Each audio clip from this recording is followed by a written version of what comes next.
Is there anyone here this morning who is part of the 1%?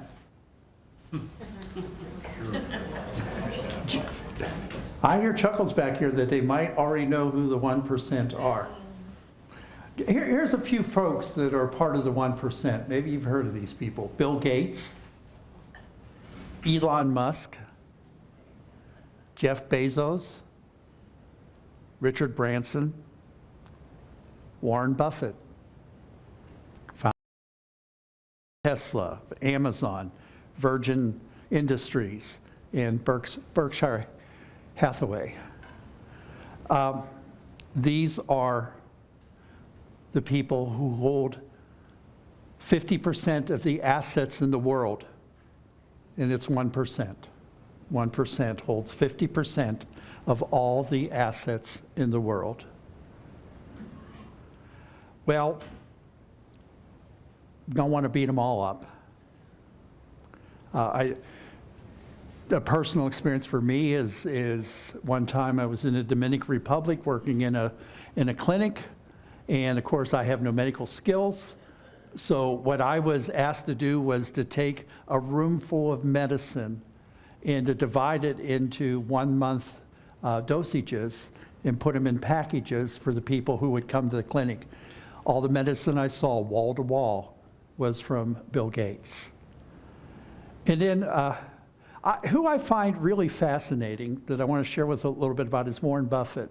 Warren Buffett is not really the founder of Berkshire Hathaway. He bought Berkshire Hathaway, which was a textile company in New England. But this is a guy who, as a kid, just got fascinated with the stock market, took his paper route money, and became a billionaire. And if you know anything about Warren Buffett, is that he really gets in the face of some of the other people that I named here that say, to give it away. Buffett's intention over time is to give it all away, to give it all away. And he's well on path of doing that now. He does a lot of good in this world. He is a generous man. And I want to point out, as I talk about him, is that there's not a Jesus story to this one. Warren Buffett calls himself an agnostic. But I would think that the Spirit of God has got in him somehow that he knows that he's blessed and that he needs to be a blessing to others. Some of the things I find interesting about him is he lives in Omaha, Nebraska, and he still lives in the same house of when he first got married and was beginning his career. He still stays there. He drives a substantial car, but not the kind of car you think that somebody would drive who's a billionaire. And then the other piece of it that I found this really interesting. What does Warren Buffett get from the drive-thru in McDonald's in the morning? Does anybody know? Depends on the stock market. Depends on the stock market. Some mornings, yes, Marge, it is an Egg McMuffin.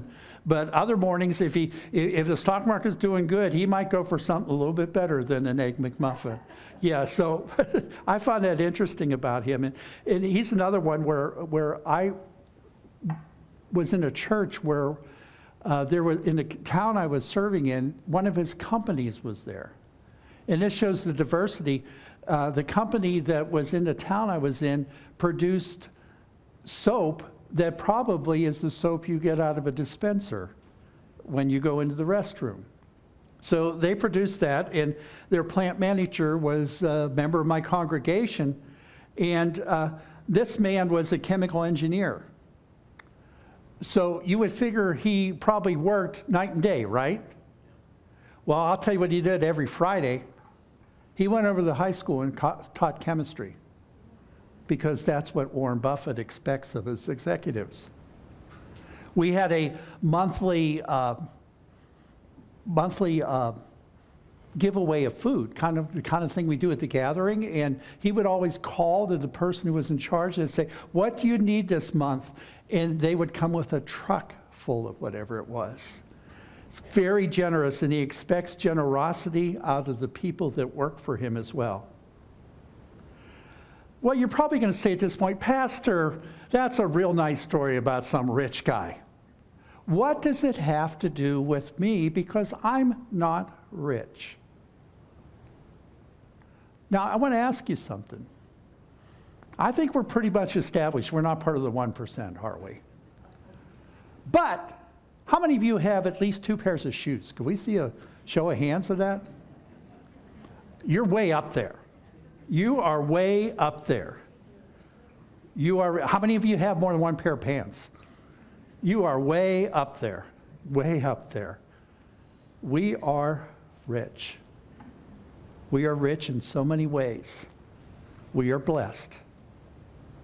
Now, Paul was a guy who was up and coming in his faith and all that. He was a Pharisee, and he was persecuting people in the name, what he thought was in the name of God, who was following Jesus. And on the road to Damascus, he got knocked off his high horse and came to a relationship with Jesus Christ. And then he started to mentor some other folks. One of them was Timothy, a young man who did great things for the Lord, but under Paul's leadership. And this is what Paul wrote to Timothy. But godliness with contentment is great gain. Godliness with contentment is great gain. That's where your gain comes from. That's where your riches are, in godliness. For we brought nothing into the world, and we can take nothing out of it. But if we have food and clothing, we will be content with that. Those who want to get rich fall into temptation and a trap and into many foolish and harmful desires that plunge people into ruin and destruction. For the love of money is the root of all kinds of evil. And I always want to point out to you, it doesn't say money. It says the love of money is the root of all kinds of evil. Some people, eager for money, have wandered from faith and pierced themselves with great griefs. So, what Paul is saying to Timothy is get a life. Get a life, and the life is not wrapped up in finances. The life is not wrapped up in things. Again, second week in a row, I'll tell you, don't feel guilty. If you have things, if you have resources, just do the work in contemplation of saying, is that what's first in my life, or is God first in my life? Because again, Paul says to Timothy, godliness with contentment is great gain. Great gain. Now, Paul also wrote to the people in Galatians, and he told them about what a life in God in Christ looks like, that it's filled with love, joy, peace, patience, kindness, faithfulness, gentleness, and self-control. And then Paul adds for Timothy, and for us to read, is generosity. Generosity is a blessing. A blessing not only to those who receive, but also so much for those who give. Here's the deal, folks. You're rich. You're rich. You're not part of the 1%. Don't try. Just know that you are rich.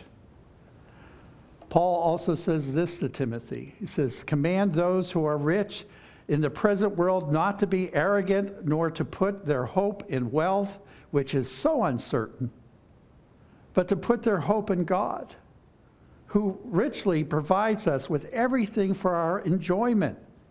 Command them to do good, to be rich in good deeds, and to be generous and willing to share. In this, they will lay up their treasures for themselves as a firm foundation for the coming age, so that they may take hold of the life that is truly life, real life, life that matters. So you're rich. You're rich. Now, we're not going to ask you what you have in your bank account today. It's okay. And we would probably have a variety of answers to that question, wouldn't we? Some of us have been more financially blessed than others. But we're all invited to give proportionately. Proportionately. I wanted to take a moment of personal testimony. It comes from myself and from Debbie, is that we've struggled for a lot of years, and we're blessed more than we ever thought we would be blessed. And as those blessings have increased, we have found great joy in giving away 10% of everything that we earn. We will tell you that. And of course, that's something you have to work through in your own heart. But for us, we've been amazed what we can do with the 90% we have left over. And again, that's proportionate. The 90% we have left over might be different from the 90% you have left over. And, so we don't say, give X amount of dollars. We say, what portion works for you to honor God? And I wanted to apologize because I've been remiss about talking about this any time since I've been here. But the one thing is, we all have assets, and we're at the point in our life is we're setting our assets aside because we probably need them in order to be able to live right now. We get that. And Deb and I will get to that point where we'll be living off retirement and Social Security only, and we get that. But the thing is what we do have an opportunity to do is to leave a legacy. To leave a legacy. Now the legacy for a lot of us, which makes total sense, and we're part of that too, we want to make sure that our kids are going to be okay. But I want to also remind you that the church could be left a legacy too. We do good stuff here. We do really good stuff here, and as you know, we're the only church like this in America that's in a retirement community. It makes us very unique. And we've been here for over 100 years. None of you personally have been here over 100 years, but some of you in this room have been alive over 100 years. And that's pretty cool. But the point is we have such a rich tradition here that we want to keep going. And I want to invite you to at least pray about the possibility of what you might do as leaving a legacy. Well, whether we're rich on our bank account or not, we by far, I think, are just a super church around rich in experience. Rich in experience. We have experiences that a lot of people have never had. The collection of experiences in this room is just incredible. Incredible, the things that God has allowed you to do. We have a wealth of experiences. I've learned so much from you, and I'm just amazed at the wisdom that you have. What a blessing it would be to give that experience away to some folks that are still working on their experiences. They're still living in what Richard Rohr calls the first half of their life, when they're putting things together and trying to eke out livings and things like that. To be able to hear from people who have had time now to contemplate what life means. And in doing that, we're rich in time. This gang here, we're rich in time. We have time on our hands. We have time on our hands to do all kinds of good things. We have time on our hands to talk about our neighbors, to complain, to get negative. But it's awesome when people decide they're not going to do that, and they're going to use their time to show God's love to others. We have assets, great assets, way beyond financial, experience, time. And we have the asset of knowing how to pray. Now, all of us pray differently. You know, there's no set pattern. There's some rote prayers that help us early in life to kind of learn how to pray. But to just invest some time in prayer, to tithe your time in prayer, to put aside 10% of your day, to say, I'm going to pray for my neighbors, for the people who live outside this community that are nearby, the people that are far away, you know, individual places we know, like the Gathering in Redbird and Nicaragua and places like that we send our love to pray for them.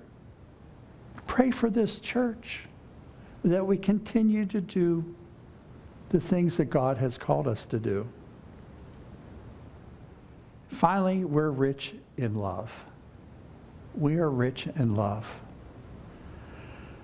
We're not only rich in financially and in experiences and time and prayer, but we're in love. And why are we rich in love? Because God first loved us. God beat us to it. God's been loving us long before we even know what the word meant. And we can be rich in love. Look at your assets. Look at your assets. You have a wealth of human. I'll let you know your homework already. Your homework this week is to look at your assets. Not just your checkbook. But to look at, to sit down and think, wow. It's fun to do sometimes, to sit down and say, I've been around for 60, 70, 80, 90, 100 years. And look what I've experienced. I've had to have gotten something out of that. Something that I might be able to share. And now I've got the time to share it. I read something. We won't get into the subject of what's wrong with society, okay? That's a discussion for another day. But here's something I heard a while back that I found really interesting, is what has changed in the world in the past 50, 70 years or so. There was a time we lived in an agrarian society. How many of you grew up on a farm? I know there's some folks here, not everybody, but there's some farmers here. Our ancestors probably our ancestors before us, the hands would have probably gone up like crazy. There would have been farmers all over the place. I mean, you just drive down the road here, right out of Otterbein, and see what's happening to farms. They're now becoming subdivisions, and there's farms that are not going to be there anymore. So the farm society is gone by the wayside. And in the farm society, mom and dad, they farmed. They were the farmers. And grandma and grandpa, who were the farmers before, then sat on the porch with their grandchildren and offered them their words of wisdom and experience and gave them their time. We can still do that. We can still do that. We can do it beyond our grandchildren. There's ways that we can offer our wisdom, our love, our experience to others. So I'm going to invite you this week to analyze your assets. You don't have to come up with a balance sheet next week. But look at what are the human assets that you have to offer to the honor and glory of God. And then find a way to begin to give if you're not giving. And if you're not giving, whatever that giving might be, it may not be financial, maybe just prayer. I will tell you, there is such a blessing to the giver as well as the receiver. Amen.